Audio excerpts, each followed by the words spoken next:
Between aging and busy lifestyles, many women struggle with maintaining their physical and mental wellness. At Aquavita Concierge Healthcare Services for Women, we can help you revitalize your health and reclaim your life. We start from within by balancing your hormones, allowing your body to achieve and maintain desired weight goals. We also specialize in peptide therapies, regenerative medicine, sexual health, and aesthetics in our state-of-the-art facilities. Feel better, look better, live better at Aquavita. Visit aquavitality.com and begin your journey today.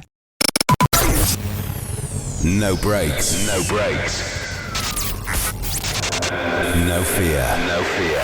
The official British Speedway podcast. Welcome along, I'm Ian Brannan. This week, joined by Nigel Pearson to look back on the action from the last 7 days and preview what's coming up and some of the other stories making the news around British Speedway. Midway through August and the playoff picture is certainly starting to hot up.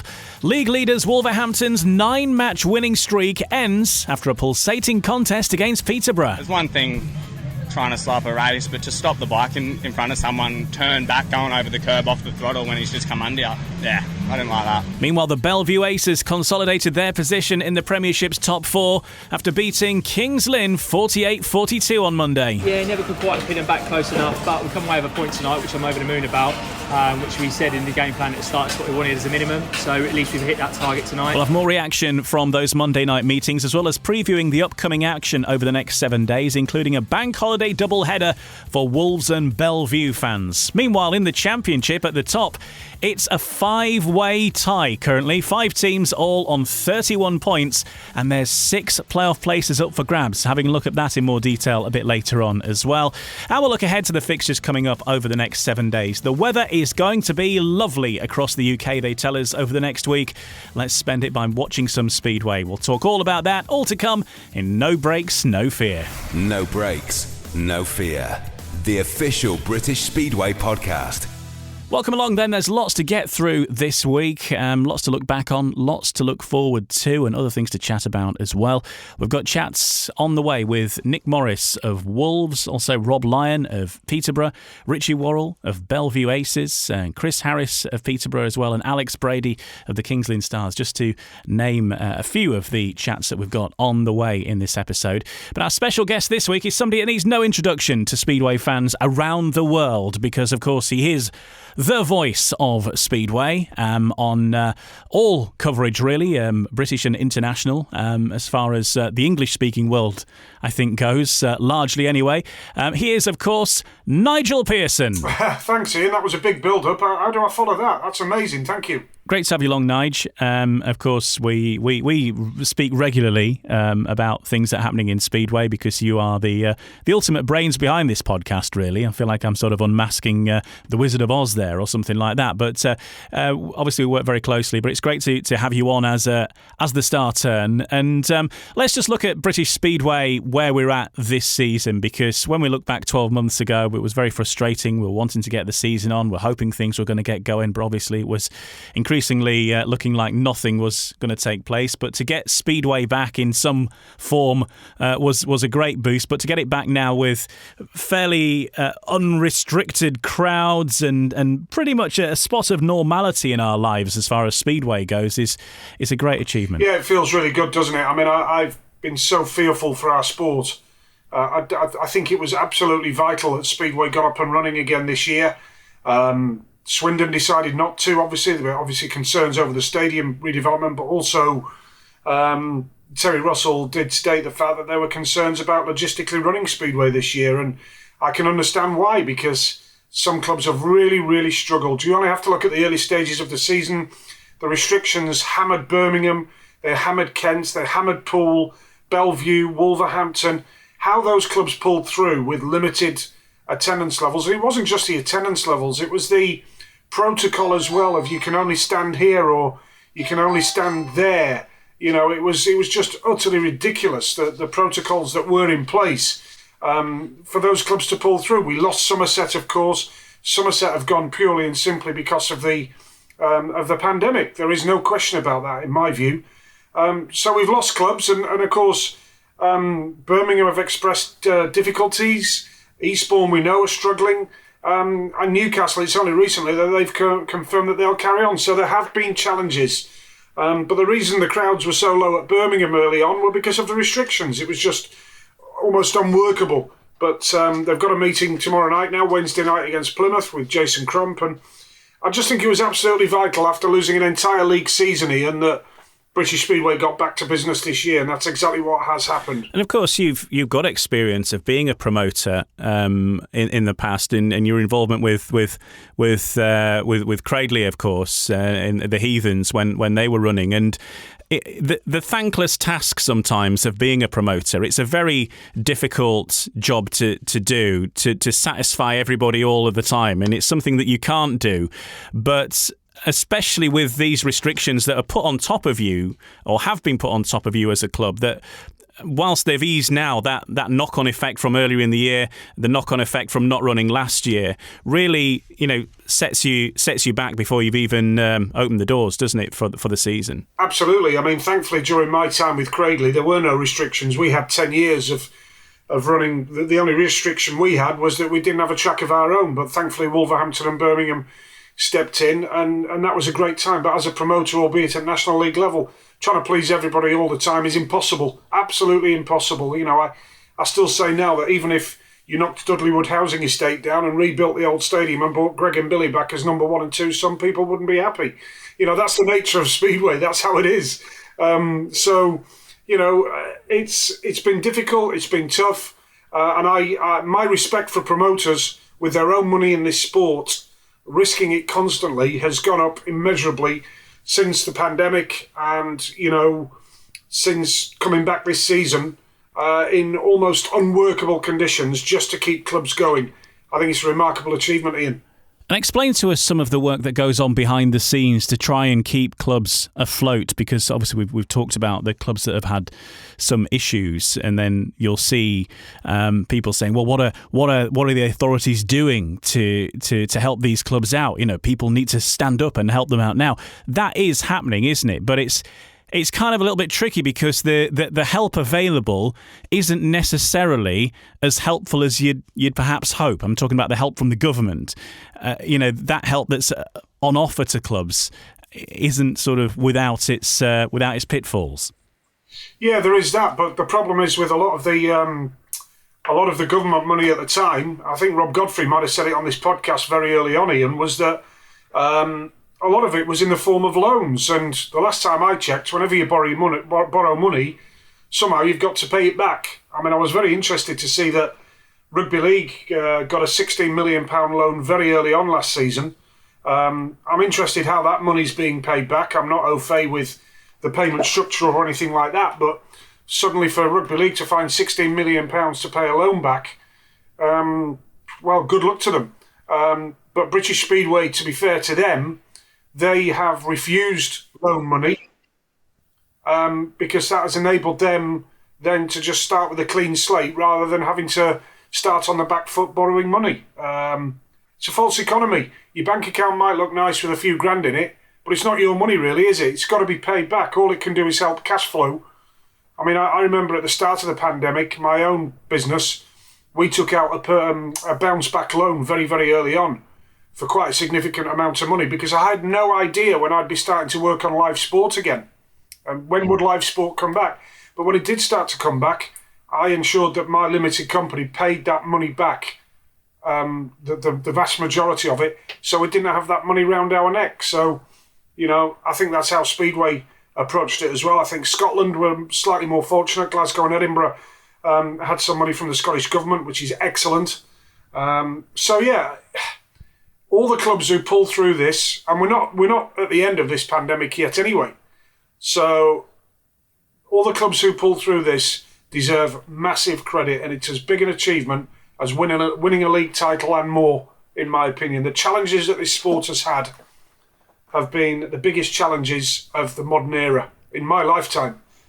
Yeah, and the pandemic is, whilst things may be improved next year, we hope that'll be the case. This pandemic, I think, isn't over until it's over around the world. And, that's going to be something that's going to be with us for a fair amount of time yet. But let's Let's right now just turn our attention to action on the track from this week, starting on Monday. 2 Premiership fixtures. And first of all, at Peterborough, it was Peterborough versus Wolves. And, well, for some, particularly Wolves fans, a bit of a surprise because Wolves have been used to winning or certainly not being beat. 9 matches unbeaten and then coming unstuck on the 10th attempt on Monday night.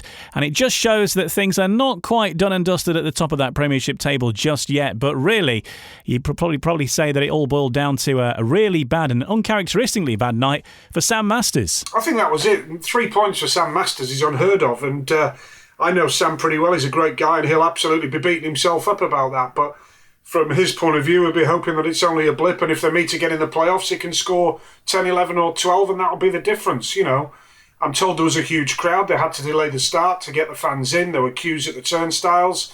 I'm told the grandstand was nearly full. The good crowd all the way around the back straight as well. So that's great to report, a good crowd there. And yeah, good win for Peterborough. Rob Lyon's a very astute manager. The club is run very, very well. It's important to have people like Carl Johnson in the background, who is a local lad, of course, who is Peterborough through and through. And what a team they've put together. I'll be interested to see now whether they stick or twist in the next few days before the deadline. Will Peterborough bring a rider in from overseas to cover for Ulrich Ostergaard? I know they used Danny King last night, but Ulrich Ostergaard is a big loss. Of course he is. So, I'll be interested to see which direction Peterborough go down from here now, whether they can bring somebody in of a decent stature. You've got to bear in mind now that a lot of teams in Poland that aren't involved in the playoffs over there, they've finished. That might free certain riders up to come back to the UK. So I'm intrigued, absolutely intrigued. Yeah, as you say, there'll be a fair few riders knocking around who are not quite as busy as they were, and the prospect of getting some meetings in the UK has to be appealing because for some teams, there's still a fair few fixtures left on the calendar between now and the end of October.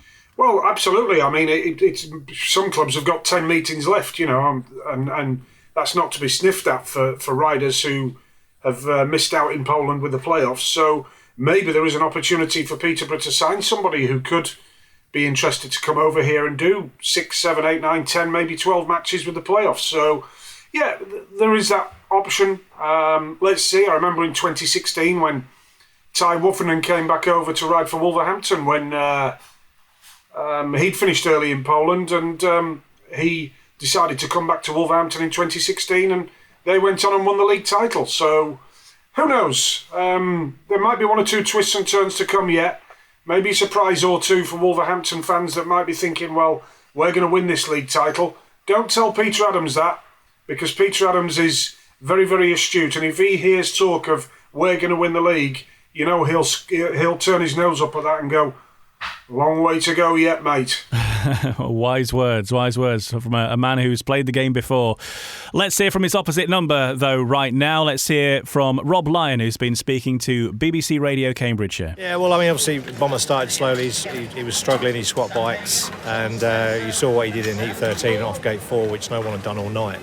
And so it was a no-brainer for me, really, because you have the option with Bomber.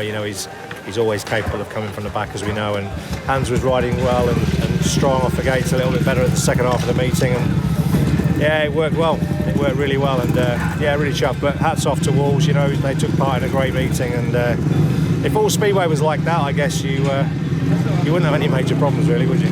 No, but I think with the Panthers this year, it's been by and large that, hasn't it? There's not really been many convincing wins. It's been entertaining in parts, but there's been some tremendous meetings. This is what it was, and this is all important to get Speedway back on the map. Absolutely, yeah, absolutely right. And we need more of that, don't we, out there, really? Onwards and upwards. Next one, knock it down and keep going. Got to wait for a week on Monday to a trip for Ipswich back here for the next home meeting. And before that, a trip down to Ipswich. Yeah, Ipswich sort of back to back in reality, really, isn't it? It's Thursday away and then back here on the Monday. So yeah, another 7 points up for grabs, and we got to grab every single one if we can. But Ipswich are a good side, I think. It's sometimes you look at their squad, their team, and you think looks pretty strong, but their results haven't reflected that, to be fair. But it's what we do. I always say that we're strong, we're riding well. So let's see what happens. Top spot still on. Absolutely, 100%. Top spot indeed is still on. They're in the playoffs. That's Peterborough Panthers boss Rob Lyon. Nigel Pearson is our guest this week. Nigel, when we talk about Peterborough, one or two people did have a little scoff, perhaps, a little chuckle when that team sheet was announced. Dad's Army, it was labelled, but tell you what, with that experience, you knew that they were onto a winner. Phenomenal they managed to assemble that side really together, because you've got 3 former Grand Prix riders among their lineup, and provided that they all stayed fit, and with the exception of Ulrich Ostergaard, that has been the case through the season, you knew that they would have a lot of experience and a lot of wise heads to see them well so far this season, and that's certainly how it's played out. Yeah, and I think a key element of the Peterborough side as well has been Scotty Nichols. I think Scott's done a great job. He looks really fit. He's riding fast. I think he's benefiting from extra races riding for Kent in the championship. And fair play to Scott. He's shown that he's got the appetite. I don't know whether it's because last year with no Speedway, it probably left Scott a lot of thinking time, and he's realised how much he missed it and how much he actually does love riding a motorbike. So I think that's an element of Peterborough's success, Scott Nichols' form. And obviously also, I know a lot of people have made a point about this, is their strength at reserve. I mean, last night at Peterborough, you got Hans Andersen down at reserve. On Eurosport, when they were at Sheffield, Bomber Harris at reserve for Peterborough, live on TV, won the meeting. You know, quite remarkable, really. So that's the way the team has been constructed, really, Peterborough. They're always going to have strength in depth. And if the top 5 can just spread 6, 7, 8 points apiece, you know, here and there, around the top 5, then they're going to be there or thereabouts. But I do have to say, under current circumstances, I would have to go for Wolverhampton as my pick for the title, because I think they're a super side. Well, let's hear from a couple of the riders involved in that fixture at Peterborough then. We'll hear from Nick Morris of Wolves in a moment, but first of all, Chris Harris, who combined with Hans Andersen in Heat 15 to assure the results in the favour of the Peterborough Panthers, and he's been speaking with Dave Rowe. Tell us about that Heat 15 with Hans. Yeah, well, it was hard work. Every time I went wide, Hans went with it. So, but no, he was obviously battling with Nick, so which sort of helped me keep my momentum, because it was sort of slowing Nick down, and well, a pair of them was both fighting each other, so it sort of helped me a bit. And I just, you know, the game plan was me be out there and Hans be there somewhere. Always going to be a tough meeting, and you were actually behind after Heat 10, and then you came to the party big time. Yeah, we changed bikes. I tried another one tonight, but the first one, it just wasn't suited for here, and jumped back on the other one, and you know that one knows the way around here, so we'll stick to that one. It felt a bit like the old days tonight, Chris. Big crowd inside, top of the table meeting, both sides really going at it, really good atmosphere. Good to ride in? Yeah, great. You know, Speedway needs its fans, and it showed tonight. You know, the support and everything, and this is what we want. So, you know, we can only thank the fans for coming out and to getting behind us, and say we knew it was going to be a tough one with Wolves, but we're glad that we've come out on top. Nick, I guess a long winning run has to come to an end sometime, a really tough meeting, but perhaps a bit unlucky not to get at least a point from it. Yeah, it was a good meeting, really. All the boys did very good, and I think it didn't end the way we would have liked. We would have liked to have at least got something, but there's definitely room for improvement. Sam had 2 breakdowns, and I think we've got a lot of positives to take from it. Next time we come back, I think we're only going to be better again. So that was some Heat 15 battle with Hans and Bomber. Just talk us through that one. Yeah, borderline dangerous, I'd say. Hans, it's one thing to come under someone, but then to lock the bike up and off the throttle in front of you while looking around. It's a fast track, and it's not really a track you want to be doing that. And yeah, I didn't like it really.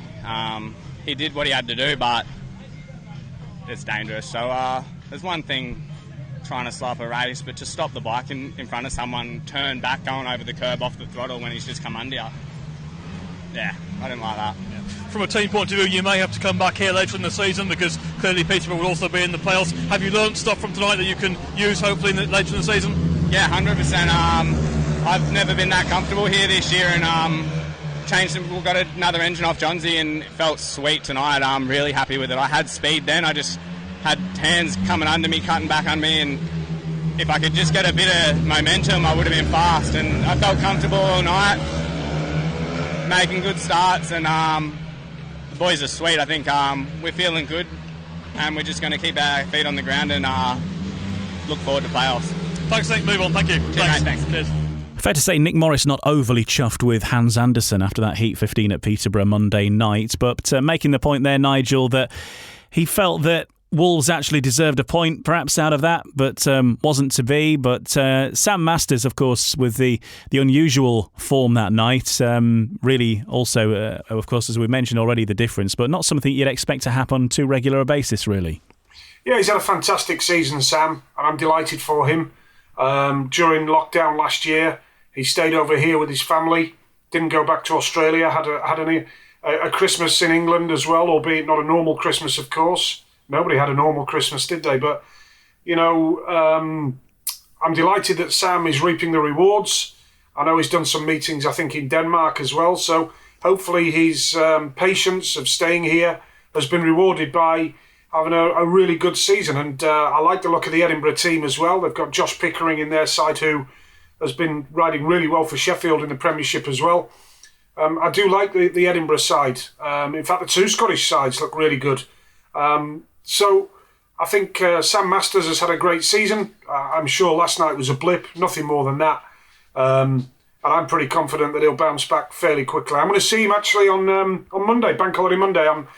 We're with Eurosport on Monday night for the Bank Holiday meeting at Wolverhampton against Bellevue, but also during the daytime, midday, I'm taking my young lad to Manchester to see Bellevue versus Wolves at the midday start. So I'm really looking forward to that as well. A bit of speedway on the lunchtime, and then hopefully the M6 will behave going back down to Wolverhampton for the TV meeting on Monday night.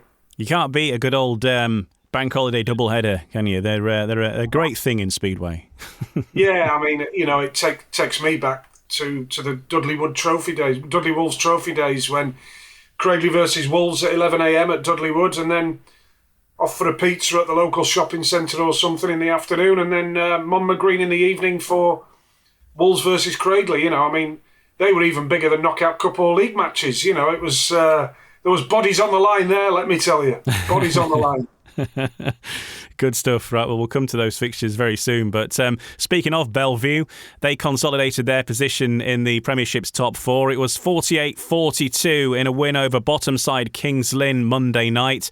And a good night for the two main men at Bellevue, really. Dan Bewley and Brady Kurtz leading the scoring for the Aces. Jai Etheridge making a successful return to the side as well. He got 9+1 and was unbeaten in his first 3 rides. And it certainly seems that Bellevue are starting to get their act together now. And I know one or two of the other riders, such as Charles Wright, having success on the National Speedway Stadium, where they've had a tricky season so far. But of course, he did well in the British final. And some of the guys there seem to be finally finding the right setups for their home track. Well, I think if Brady Kurtz comes strong, which he did last night, then yes, Bellevue will be strong. Kings Lynn don't surprise me at all, running Bellevue close, because I think this is a different Kings Lynn team. And I don't just mean with a new team manager, not so new now, of course, in Alex Brady, but I think the fact that they've brought in Ben Barker and they've brought in Casper Anderson, they've replaced a couple of riders that weren't in form, and I think that has been the missing link. And I certainly do believe that if this Kings Lynn team started the season with Craig Cook as well, then they would have been playoff material, Ian. So it's come a little bit too late, but I know that Kings Lynn are building for next year. I know they've got plans in place. I know they're already talking about team plans for next year. So the fact that they ran Bellevue close around the National Speedway Stadium doesn't surprise me one bit. So it sounds like it was a cracking match there last night. I couldn't go, unfortunately. I was planning to make the trip to Manchester last night, but something cropped up, and far more important, I had to go and watch my eldest boy play cricket, unfortunately. But so that cost me a trip to Manchester last night, fatherly duties. But yeah, good meeting. And yeah, I think Bellevue, I mean, they're all but there now in the playoffs, and yeah, they'll be competitive. Bellevue's problem, Ian, is that everybody else likes riding there. That's the difficulty. They haven't got a real strong home advantage, have they? Well, on that point about Kings Lynn, and as you say, they did start off the season with an exciting lineup, and it just didn't deliver for whatever reason. And one of that lineup, Erik Riss, has perhaps pointed the finger at himself as to one of the reasons that perhaps Kings Lynn have underachieved in this interview with Robin Allen. What are your thoughts on the campaign this season when it's been a tough one? I mean, we've lost most of the matches. We haven't really been successful this year. that's just what it is, you know. I don't think we have a bad team. We just haven't been able to click all at once. Only 2 times. I mean, we had a strong win at Ipswich where we all clicked, and then we had a win at home where we didn't all click, but it was just enough. I was struggling this year. I think that was probably a big part why we were unsuccessful, because the club was relying on me, the team was relying on me as a heat leader, and I didn't perform like I should. So yeah, that was definitely a reason why we weren't so successful. And is it difficult when you switch to number 1, and particularly at Peterborough was very much an unforgiving track at sometimes? Not really, it doesn't really make a difference. I mean, you still face the same riders at the end of the day. There was no difference. I mean, Speedway is all about bike setup, and you know, I went to Peterborough, I didn't have the bike setup, didn't have the right engine. We had new tyres this year, which took me a long time to figure out as well. You know, there was just a few things that wasn't working out at the start of the year, but I think I'm slowly getting the hang of it again, getting back to normal. And people have said to me, particularly in the last few months, they're finding that there's a lot of changes with the engines this year, particularly if the tracks have changed and becoming a lot more slicker than usual, and they're finding that they're having to use completely different setups. So what are your thoughts on that? Not so much engines, I think it's just the tyres really. I haven't struggled on slick tracks. I'll actually look forward when I know I'm going to a slick track like today. I've more struggled on grippy tracks like Kings Lynn, Peterborough, with the tyres. Wouldn't blame it on the engines though. At first I thought, I need different engines, and I invested in some new equipment. Eventually I figured out it was just the tyres that I was struggling with, but as I said, yeah, I think I'm slowly getting the hang of it. That's Kings Lynn and Birmingham star Erik chatting there with Robin Allen, explaining some of the situations he's faced through the course of this season, and taking some of the blame for the Kings Lynn performances so far as well, which has led to them being where they are. Let's just speak about Bellevue again for a moment. Bellevue not with a full complement of riders at the minute, because Richie Worrell finds himself on the sidelines after a crash a few weeks ago where he suffered a hand injury. Let's get an update on that now, and we'll be seeing him before the end of the season. He's been speaking with Phil Lanning. Richie Worrell, what's the diagnosis? Do we know a time limit or a time verdict on how long you'll be out? I think when it's ready. I know that's not the answer before, but originally we thought it was 2 fingers, the 4th and the 5th, on the metacarpals, but it's not, it's only the 1, it's just the 4th. Movement's good, grip's good, a tiny little bit of pain in it, it's still a little bit swollen, that is the problem, so we're going to work on this swelling and then try and come back on Monday, we'll see. Right, so you put that. Is it sort of trial and error? Do you just have to come back, or do you know yourself when it's fit enough? I'll know when it's right, yeah. I mean, no disrespect to specialists and whatever else, but they're not my hand, are they? You know, I kind of, I'll know if it's right or not. I'm not in a rush to come back as such, and I don't need to come back. Not like financial reason to come back or anything, which sometimes you do see. And both your sides are in the playoffs. Yeah. So you've got to just make sure you're right. For them, yeah. I'd rather do that than come back now too early, but come back when it's right, to be honest. Another week and I think we're nearly there. Let's get the swelling down. I think we're nearly there, yeah. Is there an element of relief as well that it wasn't anything worse? Because it was the first prognosis could have been worse. Could have been a lot worse if you watched the video, yeah. I went in head first. Head took a big bang and back was sore, but just heal fast.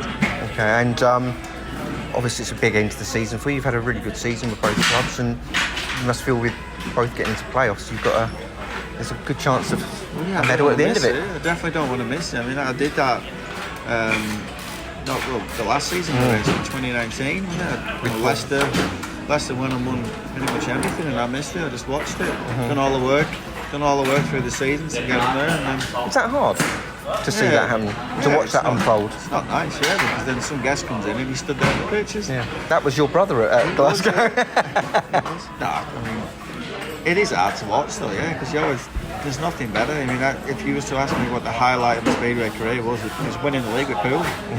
When we went down to Kings Lynn and won it. So trying to match that again would be awesome. But when you sat there and you've not rolled, It's not the same. So there's an element. You feel like a bit of a glory hunt, because you're there and you're not in the Kevlars and you've not rode. You're just there to touch the trophy, really. You've done all the work through the year. So is there an element of maybe this is my time, I need to make the most of this time? Yeah, you could say that, but I'm not going to rush. If it's not right, it's not right. But I mean, as into the playoffs as well, that you want to just make sure you're right. Yeah, definitely got to be right for them, yeah. Okay, so if it means a couple of weeks longer now, to make sure I'm right for them, then yeah. But and hopefully make up for 2019. Yeah, definitely, that'd be nice. Good stuff. Well, listen, good to see you fit well. Thanks, Richie. Cheers. Richie Worrell looking forward to taking part in the playoffs, all being well, and having a bona fide part in a championship campaign. That's his hope. What about Kings Lynn, though? Their season very much over as far as silverware is concerned, but there's still other things to race for internally in the team, I think, looking ahead to next year. Let's hear from the Kings Lynn team manager, Alex Brady. He's also speaking with Phil Lanning. Alex, very tough night. It's always tough coming here. They're going to make the playoffs, and there's also a lot of it got close during the meeting, but not quite close enough. Yeah, never could quite pin them back close enough, but we come away with a point tonight, which I'm over the moon about, which we said in the game plan at the start is what we wanted as a minimum, so at least we've hit that target tonight. A couple of boys struggled to set up a little bit, but I think by the end of the night they got it right. We're back here in 3 weeks, so hopefully they can, hopefully the track be similar, they can keep that going for there as well. The main thing is Bellevue had to work really hard tonight from the back as well at times, and the main thing is to make them work hard for everything they've got, and you've managed to do that, so you must be encouraged by that performance. Definitely, yeah, we kept them honest all the way through. The boys gave everything they could, and yeah, I mean, there's no one was tailing off. We were in the mix every single race, and again, it's one of those classic phrases of my next season. But on another night, we could have come away with a little bit more. But it's really proud of what they've done tonight. So, okay. And also the fact that the difference probably was the reserve GIF, which came out for Bellevue tonight, and had a stonking night and held them early on. Yeah. So, but your guys all sort of chipped in. It was a very solid performance. Yeah, 1-7 again. I mean, Thomas struggled a little bit in the setup tonight, unfortunately, but 1-7 again, we were solid throughout. It's just about finding unlocking those big hitters to get some big points. Supporting Richard alongside that. Louis was very, very good tonight. But yeah, overall, everyone chipped in and did their bit. And you've obviously got Wolverhampton on Thursday. Tough night. Wolves, as we know, made life very hard earlier in the season, and but you've got to salvage some pride. I think so, yeah. I think Thursday night, it's a very different team from when we raced them last time, and a very different atmosphere, as you can probably see. And yeah, I'm looking forward to Thursday. I think there's, again, the target is always to try and win. That's exactly what we're trying to do. So yeah, looking forward to it. Is there a certain justification saying with nothing to lose now that you can relax a little bit, maybe? Yeah, I think there's probably an element of that. Obviously we know we're not going to make the playoffs. We know we're, realistically, fifth is still looking like a big challenge. But yeah, the pressure's off and the boys are enjoying their racing. But equally, the pressure's on the other way where they're racing for team places for next year. So there's always that element to consider too. Good stuff. Well, listen, thanks for your time and well done. So there's Alex Brady speaking with Phil Lanning after his Kings Lynn Stars suffered a narrow defeat against the Bellevue Aces at the National Speedway Stadium. For Bellevue, you'd think that pretty much confirms them in the playoff picture now, Nigel? Yeah, they'll be in the playoffs, and with Peterborough, Wolverhampton and Bellevue, I fancy that it could probably be Sheffield, but that's a big meeting on Thursday night at Ollerton now. Sheffield against Ipswich, big meeting, so... Yeah, I think there's a lot to look forward to in the next 6 weeks or so, Ian. The way it looks at the moment, I think you can say the top three pretty much are confirmed. In fact, two of them are confirmed, and Bellevue almost are. Sheffield and Ipswich is the battle, and the two face each other this Thursday. Sheffield have 4 matches in hand over Ipswich, and so if Ipswich want to get into the playoffs, they need to win and only win for the rest of the season, really, you'd say. Yeah, absolutely, and every time Sheffield lose at home, there's a glimmer of light for Ipswich. But then Ipswich lost at home last Thursday night, didn't they? So, there's a glimmer of light. And it's... Thursday night is a big one. If Sheffield get the 3 points, and even if Ipswich manage 1 point, I think that will all but finish Ipswich's hopes and probably put Sheffield there. And then it's all about who's going to be where. So, yeah, I think, it's a big meeting. There's been some unpredictable results, but I think certainly in the Premiership this season, there's been some really close scorelines. Look at last night, for example, 2 cracking matches. Great to see, and really looking forward to to the rest of the season and the championship as well. There's about, as we record this podcast, there's about 5 teams on 31 points. There are the five teams on 31 and 6 qualify for the playoffs in the championship. So, some big meetings to look forward to there. Plymouth, Birmingham tonight. Kent have got a good side now with Troy Batchelor doubling up and riding alongside Scott Nichols. So there's a lot of good meetings to look forward to between now and the end of October. And a lot of that is going to be on the TV as well. More about that to come. The fixtures in the Premiership over the next week then. On Thursday, Kings Lynn versus Wolverhampton and Sheffield versus Ipswich, both getting underway at 7:30. And then on Bank Holiday Monday, it's Bellevue Wolves home and away. Bellevue Wolverhampton National Speedway Stadium at 12 noon and the return at 8 p.m. Wolves Bellevue, and that will be on Eurosport. And that $1 million question, when is Speedway going to be on the telly, Nigel? Well, wonder no more, because we're going to reveal all of the dates that Speedway will be on the TV. Of course, we don't know the fixtures yet because it all depends on how things pan out, but we can certainly give you the dates for your diary, and that's on the way on No Brakes, No Fear. No Brakes, No Fear, the official British Speedway podcast. Welcome back. I'm Ian Brannan, and my guest this week is Nigel Pearson, the voice of British Speedway on the TV and around the world on the coverage as well. And one of the questions that Nigel regularly gets asked, and the thing that often happens, is people say, when is Speedway next on the TV? And it's a very busy period now because we're getting into the exciting part of the season, the playoffs around the corner, and across September and October there's a lot of Speedway heading your way on the telebox.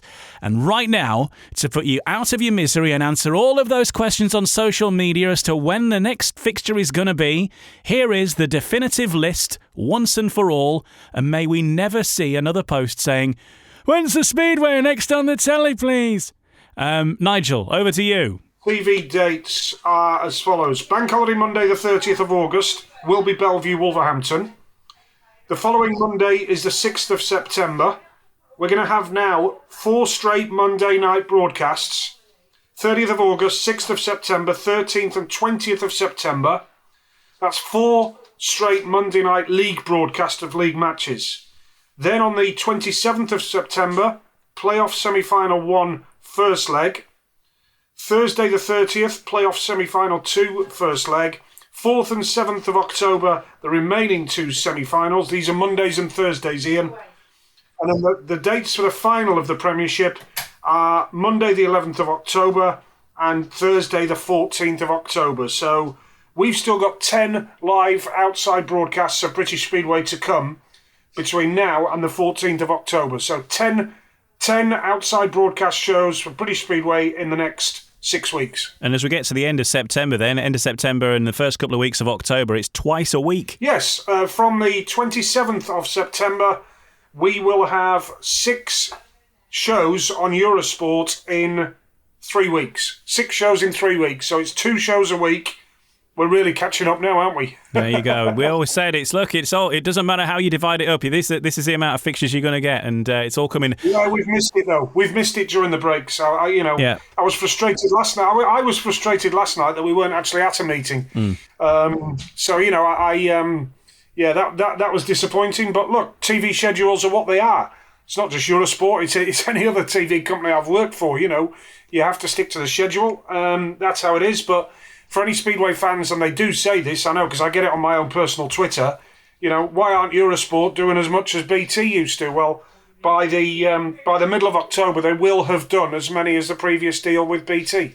And, it's good to have more coverage, I suppose, at the end of the season. There's more riding on it, a lot more excitement, and I suppose you could argue that if you're going to have more coverage at any point in the season, surely it's best to have it at the end when you've got coverage of the semi-finals and the finals rather than having coverage at the start of the season more regularly when there's maybe perhaps less riding on the final outcome. Yeah, I mean, the finals themselves are always great, aren't they? I mean, and I'm also pleased that we're not doing 2 meetings in one night. I thought they dragged on. I mean, we saw some great Speedway, but how many times have you actually been in a stadium or indeed watching from home? It's not so bad when you're watching from home, but how many times have you been in a stadium and you're watching your meeting, and then you've got another 10-minute gap or 5-minute gap before the next race because you've got to watch the other meeting on a big screen that you can't really see very well. So now at least we're doing these meetings as one-off meetings, Monday, Thursday, and it's a better experience for the paying public actually in the stadium as well. So, yeah, I'm pleased about that. I think that's an aspect of the scheduling that is spot on, and really looking forward to it, Ian. Let's have a look at some of the championship fixtures coming up over the next week. There's a few big ones, and especially when we're talking about how close things are in the championship. As you're mentioning, a number of teams on 31 points. And Poole Pirates, whilst they've always had these matches in hand, have come thundering through that league table. And right now are currently at the top just. And they race against Edinburgh on Friday night. That is a big one at the top, isn't it? Yeah, I like the Poole side, and it would be Matt Ford and his son Danny, wouldn't it, and Neil Middleditch if they were to go and win the championship in their first season in that league. It would be so typical of Poole. They're a terrific side. I like them a lot. They've been very shrewd the way that they've put their side together, and I like the fact that they've been able to attract a new rider over from Denmark in Benjamin Basso, because there is a rider shortage. I've written about this in a programme column. There is no doubt that there is a rider shortage in British Speedway, and it'd be nice to think that we can have a couple of new Danes, maybe a couple of new Swedes, as long as it's not at the expense of British youngsters, of course. So yeah, it's good to see. I like the way Poole is shaping up, and there's some big meetings ahead for the Pirates. And another big meeting at the top of the championship on the same night is Redcar versus Scunthorpe.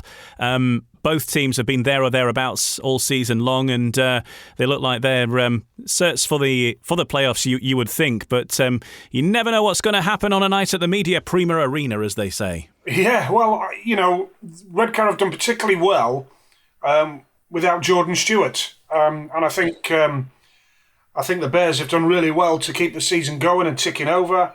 I think they're very professional in what they do. I like the way the club is promoted. And it's a good racetrack, really good racetrack at the Media Prima Arena, or as I used to call it, the South Tees Motorsport Park. And I like it there. And Scunthorpe, they've been really good at home, haven't they? When you've got a rider like Simon Lambert piling up points. And, Rob Godfrey said to me pre-season, you know what? I've got a team on track that I can afford. I pay my riders. I try and win my home matches. But any type of season would be a success this year after losing the entire 2020 season. So I think Rob's probably pleasantly surprised that his team's doing so well. They're competitive, hard to beat at home, and full credit to Scunthorpe. Well, let's hear from one of the Redcar riders right now, because he's one of the riders who got off to a great start to the season, but lately his form has taken a dip, and I know he's been on social media apologising to some of the supporters and thanking the Redcar Bears management for sticking with him.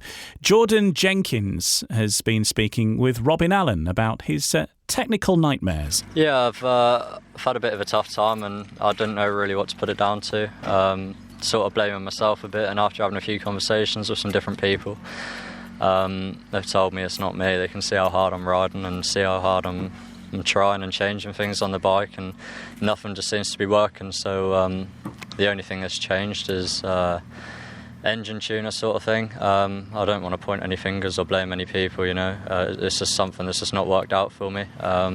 So I'm just going back to what I'm used to and to who I know, and the motor come out last night and straight back in, and hopefully we can have it stripped and rebuilt and sort of put back to what I'm used to, and hopefully we can get back to scoring some points, or at least being up there, mixing with the top riders again. And can't let my head drop too much, but we'll get there. Now, it's a bit of a difficult one, because in the National League for Mildenhall, you've been going really well, particularly at West Rose. Do you feel a bit sort of confused almost, because you've shown that you can do it? It's just frustrating at times when it hasn't gone your way. Definitely, and I know I can do it, and that is what is frustrating.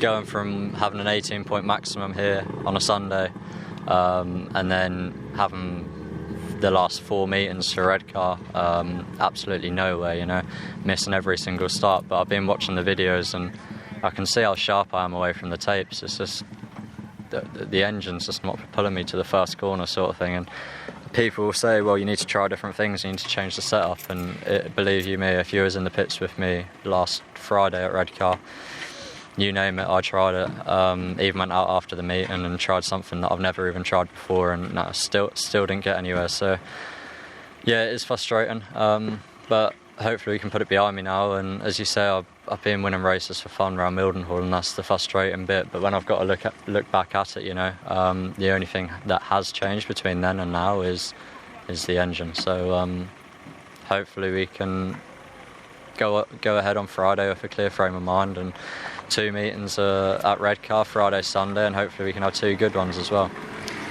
And you've got the full support of both your clubs, and particularly at Mildenhall, that you've had great support from the fans. Even here today, you're not riding, but you're still getting support. So is that still the good thing, that everyone's giving you some help here along the way, even though you feel like you're going nowhere at times?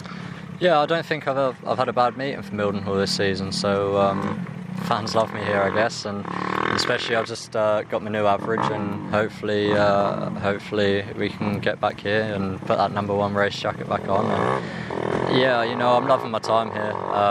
Some may say that the league's weaker, and that's why I'm doing well, but you can only race what you're up against at the time, I guess, and I'm feeling good, and it's helping me out for Redcar, The only thing is obviously the engine, which I've just mentioned. So I can't moan about the support that I've had, and obviously we put a post out on the socials today, and just explaining why maybe I'm struggling a bit, and the reception from that has been great, and a lot of people are still behind me, and they can see the effort I'm putting in, which is good for me.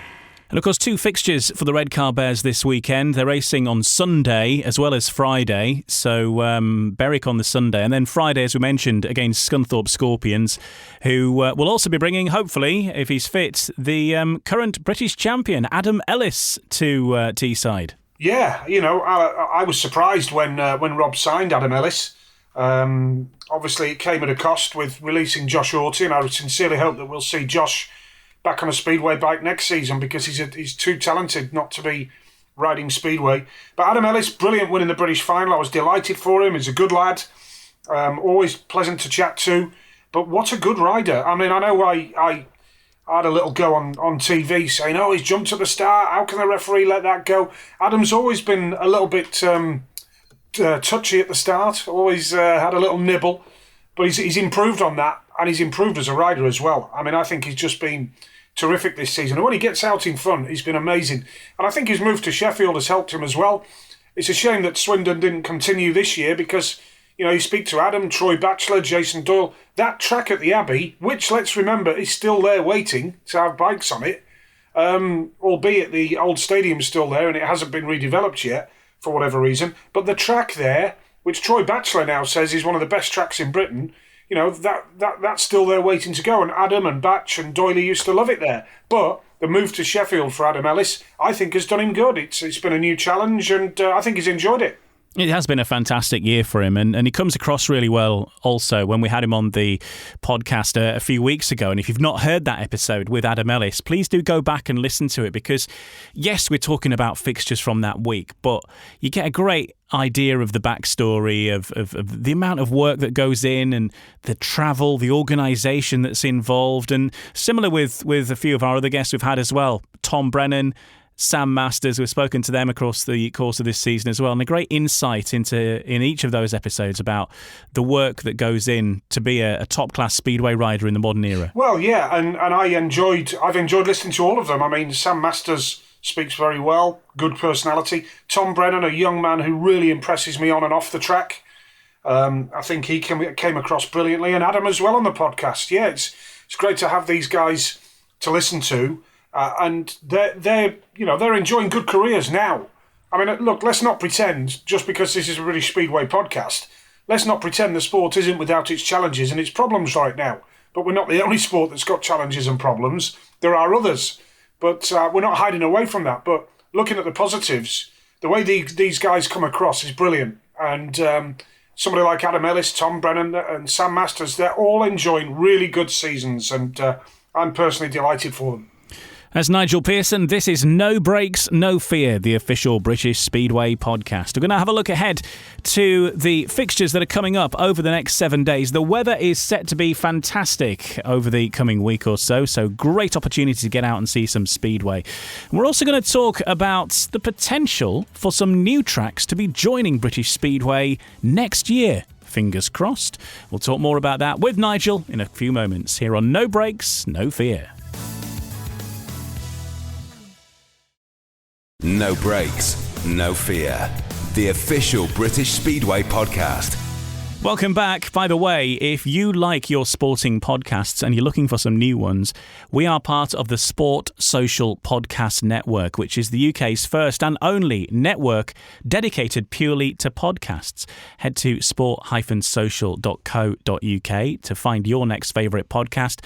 If there's a sport on earth and it's got a podcast, you'll be able to find it on there, including more Speedway podcasts. In fact, Speedway podcast hosted by me, which actually also features our guest Nigel Pearson, Humans of Speedway, which looks back on the life stories, really, of some significant individuals from the world of Speedway. Nigel Pearson is episode number 2, so find out more about Nigel if you see fit. Please head over to find Humans of Speedway to learn more, and some more new episodes of Humans of Speedway on the way over the next month, 6 weeks or so, to take us through the closed season of Speedway is the plan. Right now, I'm going to talk about Speedway in general, though, and as we reminisce on days gone by, Nigel, do we see the possibility of any new tracks coming back into British Speedway? Because we see various talk, we see some actions actually happening at a couple of places as well. Could we be looking at some tracks coming back into the sport? Well, it's ironic that you've asked me that question, really, Ian, because I've written about this in a programme column that's going to appear over the next few days. Obviously, we're seeing encouraging pictures from Oxford about them clearing the site of the weeds and damage and all the rest of it. And, you know, I am hearing positive vibes about the return of Oxford next season at Cowley. And that would be brilliant, absolutely brilliant. And we do need it. Also, looking at it, there are perfectly good speedway tracks at Swindon, at Buxton, at the Isle of Wight. Forget all the politics with the Isle of Wight for this moment in time. The bottom line is that the Isle of Wight, Buxton, Swindon, they are perfectly good speedway tracks. And I would love to see, I'd love to see the Isle of Wight and Buxton back in the National League next season. The National League is going to be more of a development league than it has been. And they've taken the first steps of that this year.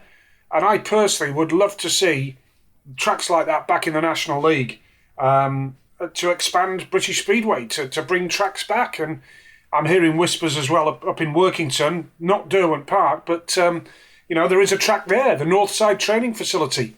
My information is that it'll be limited spectator facilities, but there is the potential to put a little venue there that could maybe have Championship or National League racing. So, yeah, that would be a real boost, because we've lost tracks down the last few years, haven't we?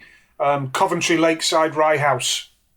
You know, we've lost these tracks, and it's been Workington indeed. Workington win the league title and then go bust. Somerset as well, with Debbie and the Hancock family, Bill and Francis. I went past there about 3 weeks ago. My family and myself were travelling down the M5 to Devon, and I looked across at the site of the oak tree and my heart bled, because it's an absolutely it was a fantastic racetrack. The clubhouse was brilliant. And it was just a lovely, friendly venue, and we've lost it forever because of the pandemic. Debbie's business went to nowhere, really. She couldn't have any wedding receptions there, no conferences, no meetings. The oak tree just wasn't allowed to open. Wedding receptions very popular, so it all went from that to zero, and the Speedway needed that to prop it up. So the pandemic has killed Somerset Speedway. So these are the challenges I'm talking about. So it would be lovely if we could see some other venues opening up. And of course, Coventry, they're still fighting there. I mean, some of the nonsense I've read from the developers about the case for putting housing at Brandon, I mean, there are so many inaccuracies in the case that the developers have put forward. There's nothing that I'm saying here that is libelous or slanderous, because the bottom line is here, Brandon Estates' case that they've put forward in the planning application, there are so many inaccuracies that it's embarrassing. And of course, the big one for me personally, I know that for you, you'd love to see it as well, will be that lovely new track that's at Odsal as well. Oh, I tell you, I mean, I follow Bradford Bulls on Twitter, the rugby league team. As you know, I'm a big rugby league fan anyway. I've been following Star Tracks, the stock car people on Twitter, and the pictures that they post on Twitter. You know, it just gives you that bug back, doesn't it? And because I told Kelvin about this, and Kelvin's a former Bradford rider, of course.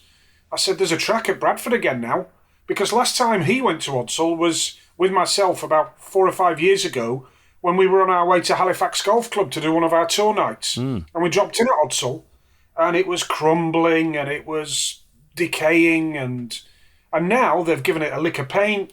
You know, they've put a stock car track in there, and I'd love to see the bikes round there. Obviously I would.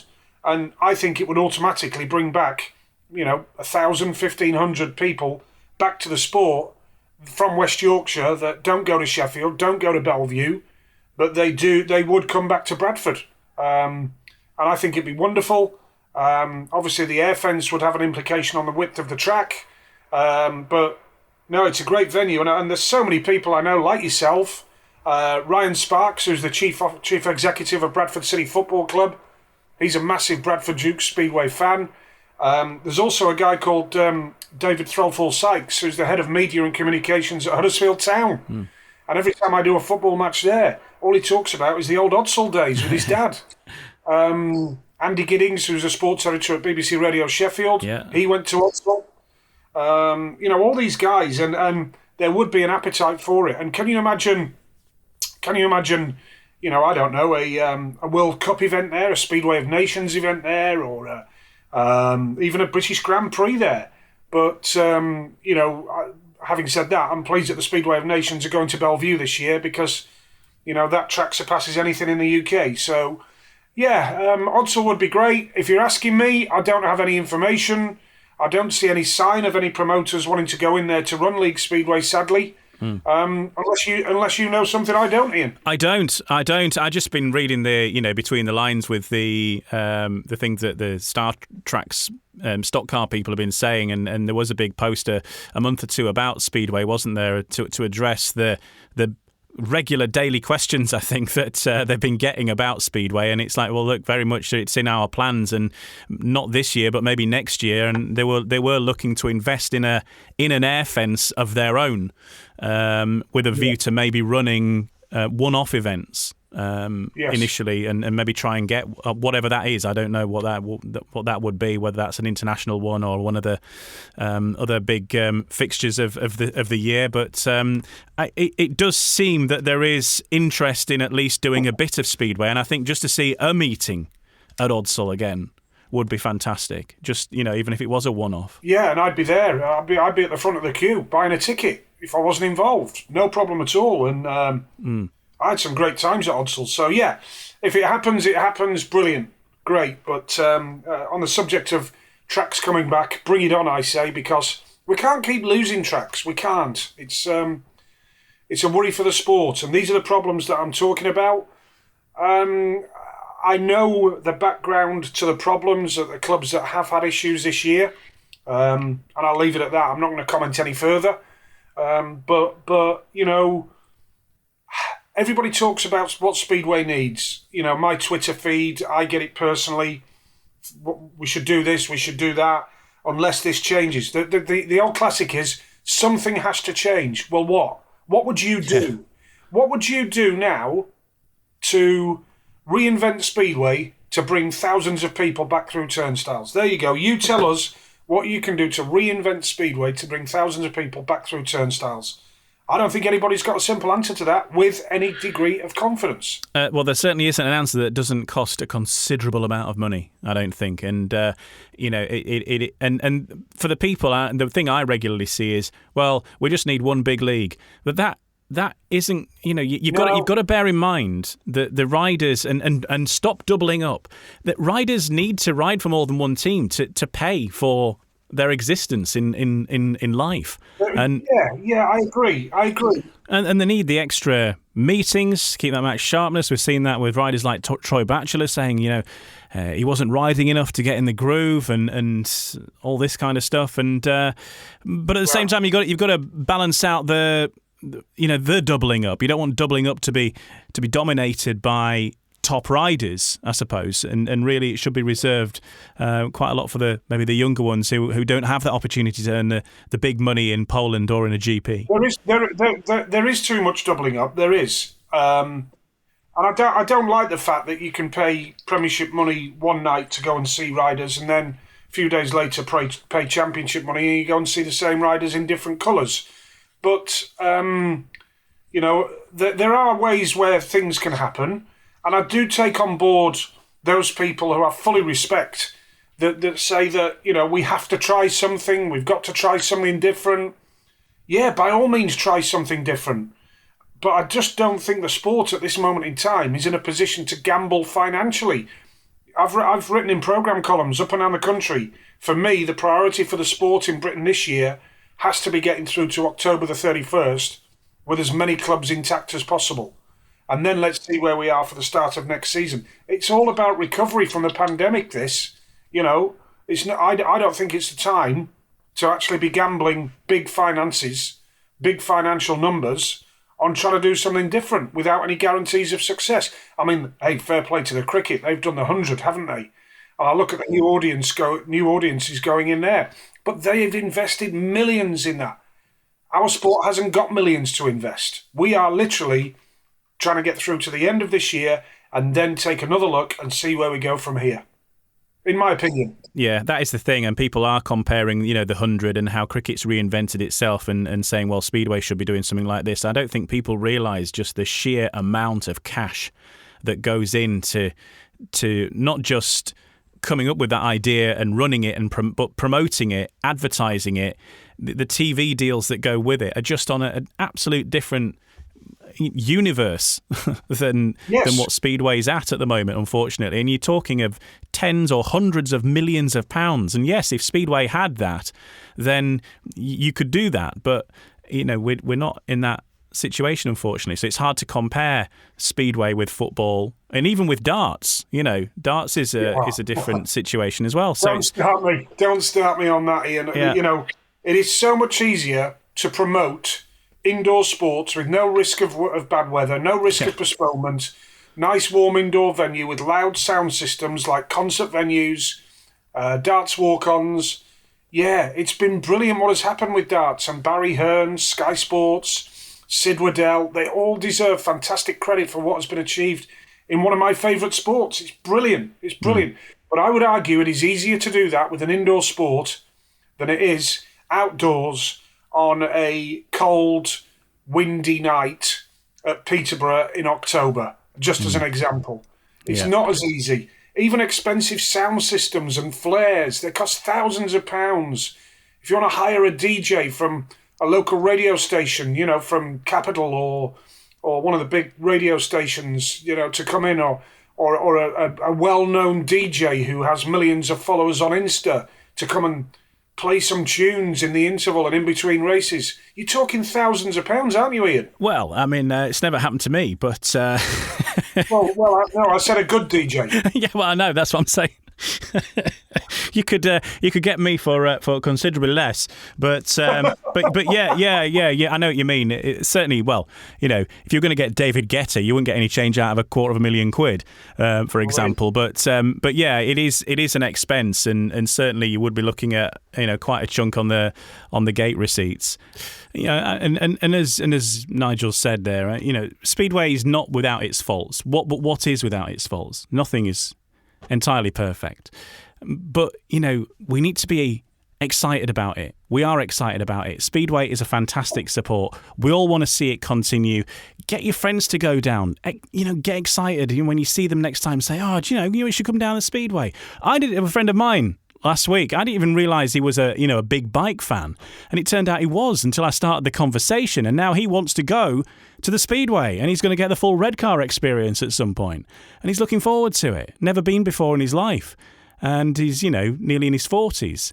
And it's, I think this is the thing. I think we all maybe expect everybody to know what Speedway is. And if they don't understand what Speedway is, they're not going to be interested by now. But I think, take people along and see what happens. You just never know. And that is something that's in all of our control. We can make that happen. Yeah, well, what I'm doing this Monday, I've got a group of, I'm a member of the local cricket club where we live in our village, and got a lot of friends there who've got kids a similar age to mine.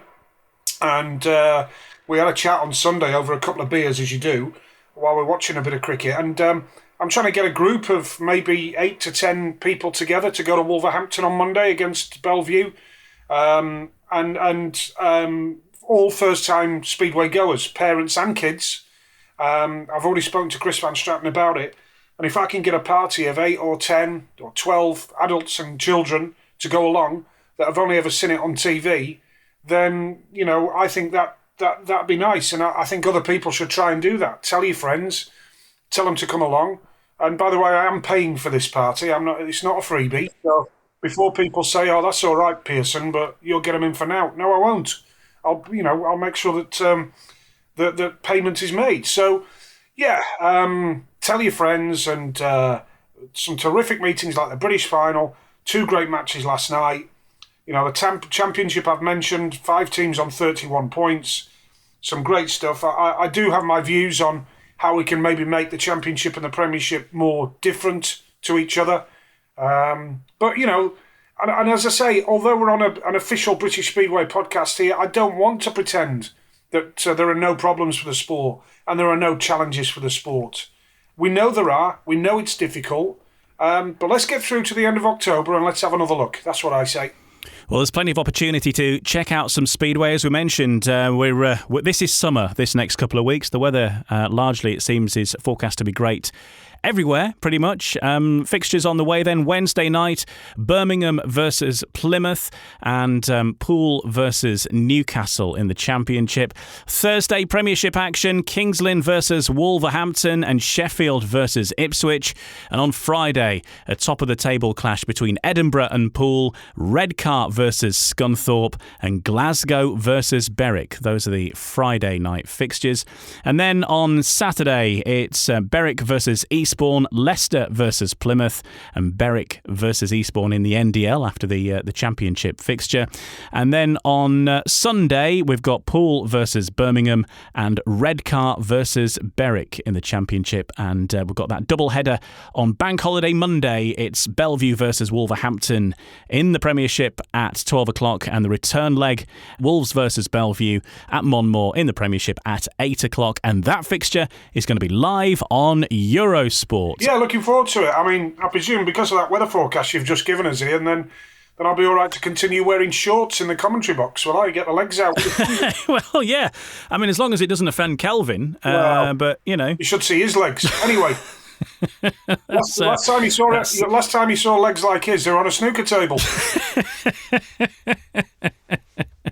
Well, that could be, a bonus feature for subscribers to Eurosport. Hey, listen, the old saying, sun's out, legs out. Let's hope that's the case, mate. Good stuff. Well, let's hope it holds. It does look like it's going to be a good week, and we can get some great meetings in, have a nice bank holiday, Brilliant. and look forward to September, weekly Speedway and twice weekly Speedway from the end of September to the end of the season. It's got to be a good thing. Yeah, really looking forward to it, Ian, and thanks for having me on. Keep up the great work with the podcast as well. I'm proud to be associated with this podcast. I think it's been a real plus for British Speedway and doesn't get enough credit for it. So, yeah, thanks for having us on. I hope you've all enjoyed listening. Look forward to speaking to you on the Eurosport programme next Monday. And then you say twice weekly from early October. Brilliant. And, look forward to some great meetings coming up. Cheers, Nige, for joining us, and thanks to you for listening. Enjoy your week in Speedway wherever it takes you. Of course, you can keep up to date with all the fixtures, all the results, and anything else that happens online, speedwaygb.co.uk. You can even listen to this podcast there, daily news updates. And of course, you can keep up to date with what's happening in Speedway on social media as well, Facebook, Instagram and Twitter. Make sure you're following us on all of those for little updates of video and interviews as and when they come in. We'll be back with you next week, next Tuesday, another episode rounding up the action from across the bank holiday weekend, and of course looking ahead to how things are shaping up as we head towards the crunch time of the playoffs. No Brakes, No Fear is a Nigel Pearson media production for British Speedway. See you next week. No Brakes, No Fear, the official British Speedway podcast. This podcast is part of the Sports Social Podcast Network. Sports Social Podcast Network.